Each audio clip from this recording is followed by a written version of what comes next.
वालेकुम। उम्मीद है कि आप सब जो है वो ईमान और सेहत की बेहतरीन हालतों में होंगे। Today we will discuss about preparation of alkanes by the reduction of alkenes and alkynes.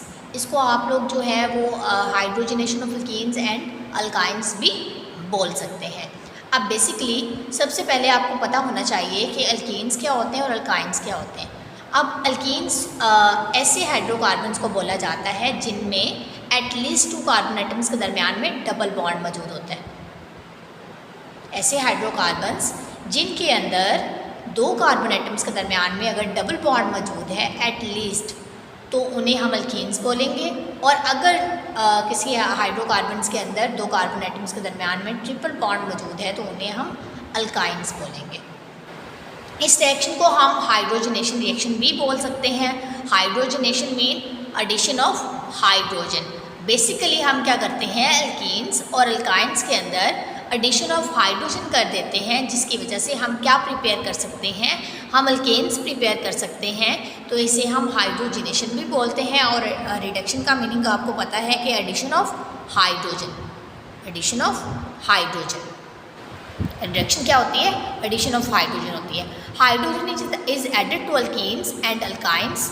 और इसके अंदर जो है वो एक कंडीशन है कि हम मीथेन को इस रिएक्शन के थ्रू प्रिपेयर नहीं कर सकते, क्योंकि आपको पता है कि अगर हम इथेन से जो है वो मिनिमम जो है अपने रिएक्शन को जो है कन्वर्ट कर सकते हैं इथेन्स के अंदर, तो इस तरह से हम अल्केन्स को मीथेन को प्रिपेयर नहीं कर सकते। इसमें एक कैटलिस्ट यूज़ होता है जो कि मेटल कैटलिस्ट होता है, जिसके अंदर निकल आ जाता है, प्लाटिनम आ जाता है और प्लाडियम आ जाता है। और ये जो मेटल्स हैं ऐसा कैटलिस्ट यूज़ होती है। कैटलिस्ट क्या होता है, बेसिकली कैटलिस्ट किसी भी रिएक्शन को फास्ट करता है, किसी भी रिएक्शन की स्पीड को बढ़ा देता है, ताकि वो रिएक्शन ज़्यादा टाइम में अगर हो रहा है तो वो कम टाइम में हो जाए। एडिशन रिएक्शंस, आपको पता होना चाहिए कि एडिशन रिएक्शंस क्या होते हैं। एडिशन रिएक्शंस उन रिएक्शंस को बोला जाता है जिसके अंदर हम किसी भी मॉलिक्यूल को या एटम को अदर अनसैचुरेटेड कंपाउंड्स के अंदर ऐड कर देते हैं। यानी अगर हम अनसैचुरेटेड कंपाउंड्स के अंदर एटम्स को किसी भी एजेंट को ऐड अप करवा देते हैं तो हम ऐसे रिएक्शंस को एडिशन रिएक्शंस बोलते हैं। अब आपको पता होना चाहिए कि अनसैचुरेटेड कंपाउंड कौन से होते हैं। अनसैचुरेटेड कंपाउंड्स ऐसे कंपाउंड्स को बोला जाता है जिनके अंदर डबल या फिर ट्रिपल बॉन्ड मौजूद होता है। ऐसे कंपाउंड्स जिनके अंदर डबल या फिर ट्रिपल बॉन्ड मौजूद होता है उन्हें अनसैचुरेटेड हाइड्रोकार्बन्स बोला जाता है। इसके एग्जाम्पल में अल्कीन्स हैं और अल्काइंस हैं। अब हम बढ़ते हैं रिएक्शन की तरफ। तो बेसिकली जो रिएक्शन है, हम इथेन ले लेते हैं। इसके अंदर आपको पता है कि एथ का मतलब होता है 2 और ENE जो है हम इसलिए यूज़ करते हैं क्योंकि इसमें डबल बॉन्ड मौजूद है, तो इथेन। अब आपको पता है कि इथेन के अंदर 2 कार्बन एटम मौजूद है जिनके अंदर डबल बॉन्ड मौजूद है, और हम करवाने जा रहे हैं इसकी हाइड्रोजनेशन। हाइड्रोजनेशन के अंदर हम इसके अंदर हाइड्रोजन ऐड करवाएंगे इस मॉलिक्यूल के अंदर। अब बेसिकली हम इसको कंडीशंस प्रोवाइड कर देंगे। इसकी कंडीशंस क्या हैं, इस रिएक्शंस की 200 डिग्री सेल्सियस टेम्परेचर होना चाहिए और कोई भी मेटल कैटलिस्ट होना चाहिए। सोडियम निकल हो सकता है, प्लाटिनम हो सकता है, प्लाडियम हो सकता है। तो इस तरह से क्या होगा कि जब ये कंडीशंस को प्रोवाइड की जाएंगी तो इथेन का ये जो सेकेंड बॉन्ड होगा। अब मैं आपको ये एक बात बता दूँ एक्स्ट्रा कि जो डबल बॉन्ड होता है इसमें एक बॉन्ड जो होता है वो सिग्मा बॉन्ड होता है। एक बॉन्ड क्या होता है, सिग्मा बॉन्ड। जो पहला बॉन्ड बनता है उसको सिग्मा बॉन्ड बोला जाता है, जो कि एक स्ट्रॉन्ग बॉन्ड होता है। फिर सेकंड नंबर पे बनने वाले बॉन्ड जो होते हैं या फिर थर्ड नंबर पे बनने वाला जो बॉन्ड जो होता है वो वीक बॉन्ड होता है और इसको पाई बॉन्ड बोला जाता है। क्या बोला जाता है, पाई बॉन्ड। अब बेसिकली जैसे ये कंडीशंस प्रोवाइड की जाएंगी तो ये जो पाई बॉन्ड है ये वीक बॉन्ड है और ये ब्रेकअप हो जाएगा। जब ये बॉन्ड ब्रेक होगा तो आपको पता है कि ये कोवलेंट बॉन्ड है, तो यहाँ से इलेक्ट्रॉन पेयर जो है वो डिवाइड हो जाएगा। इस कार्बन का इलेक्ट्रॉन इसकी तरफ शिफ्ट हो जाएगा और इस कार्बन का इलेक्ट्रॉन इसकी तरफ शिफ्ट हो जाएगा। और आपको पता है कि यहाँ पे जो हाइड्रोजन है इसके दरमियान में भी एक कोवलेंट बॉन्ड मौजूद है और ये कोवलेंट बॉन्ड भी ब्रेक हो जाएगा। जब ये कोवलेंट बॉन्ड ब्रेक होगा तो यहाँ से एक हाइड्रोजन इस कार्बन की तरफ मूव कर जाएगी, यानी यहाँ पे आके अटैच हो जाएगी। तो यहाँ पे पहले कितने कार्बन हाइड्रोजन एटम्स हैं, 2 हाइड्रोजन एटम्स हैं, और थर्ड आ गया तो CH3 हो जाएगा। और इसी तरह से ही ये वाला हाइड्रोजन जो है इधर आके अटैच हो जाएगा, तो ये भी CH3 हो जाएगा और इनके दरमियान में अब सिंगल बॉन्ड मौजूद है। इसका मतलब है कि अल्केन प्रिपेयर कर चुके हैं हम। अब ये इथीन से इथेन हो जाएगा, क्योंकि हमने ये बात पढ़ी थी पीछे चैप्टर में कि अल्केन्स जो होते हैं, अल्केन्स में हम क्या करते हैं कि लास्ट में ANE ऐड करते हैं और इसमें सिंगल बॉन्ड मौजूद होता है और इन्हें हम सैचुरेटेड हाइड्रोकार्बन्स भी कॉल करते हैं।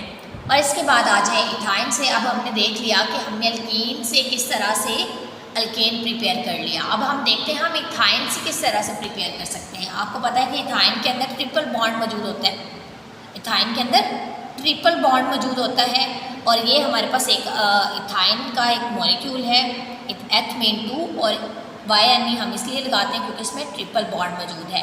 अब इसमें बेसिकली क्या होगा, ये एक 2 स्टेप रिएक्शन भी है, 2 स्टेप में भी हो सकता है और सिंगल स्टेप में भी हो सकता है।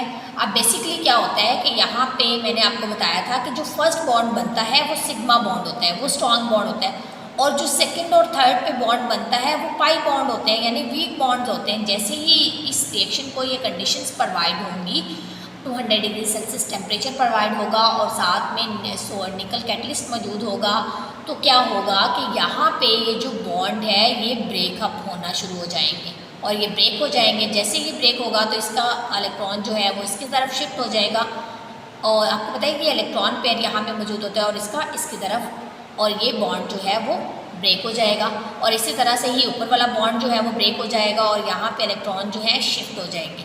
जैसे ये बॉन्ड ब्रेक होगा, आपको पता है कि यहाँ पे हमने 2 हाइड्रोजन लिए, तो यहाँ पे टोटल 4 हाइड्रोजन मौजूद हैं, तो ये टोटल 4 हाइड्रोजन यहाँ पे आके अटैच होना शुरू हो जाएंगे।